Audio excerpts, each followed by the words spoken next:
Le verdict est tombé, le procès de Lola est terminé. Pour rappeler les faits, Dabia Benkered, une Algérienne sous OQTF, a été reconnue coupable de de la torture et du meurtre de Lola, âgée de 12 ans. Le verdict, prison à vie sans possibilité de libération avant 30 ans. Autrement dit, elle mourra en prison. Mais par contre, on peut encore voir des gens qui ne sont pas satisfaits de ce verdict ou encore qui espèrent faire appel derrière ça. Notamment l'avocat de Dabia Benkered. La question va certainement consister à savoir si notre cliente entend faire appel compte tenu du maximum qui a été prononcé à son encontre.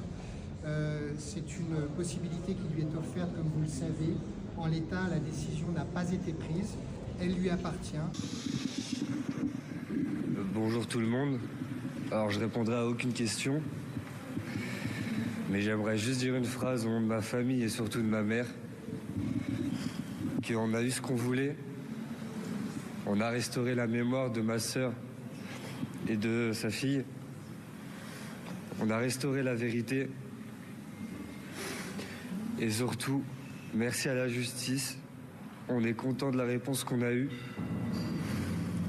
Même si ça ne nous ramènera pas Malola, on croyait en la justice et on l'a eu. On l'a eu. Merci. Merci pour le soutien de tous. Merci.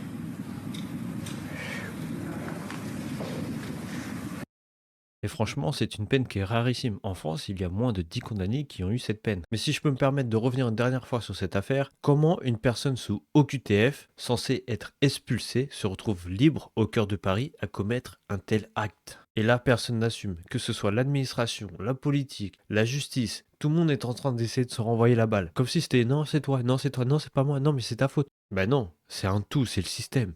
On est là en train de nous parler de sécurité, de contrôle, de suivi, mais dans les faits, une gamine est morte parce que le système y ferme les yeux, parce que le système est en train de dormir. J'aimerais donner mes respects à cette famille, parce que revivre ça pendant 2 ans, entendre les détails, faire face à l'horreur, c'est inhumain. Et malgré tout ça, ils ont réussi à garder leur dignité, pendant que certains dehors cherchent encore des excuses. Cette affaire, elle doit servir d'exemple, pas juste pour punir un monstre, mais pour réveiller un pays qui s'endort. Parce qu'à chaque fois qu'une OQTF n'est pas appliquée, qu'un dossier est oublié, qu'un drame est prévisible, c'est toujours une famille innocente qui paye. Et là, c'était Lola, 12 ans. Et entre nous, qu'on le veuille ou non, c'est aussi la France qui a pris perpétuité avec elle.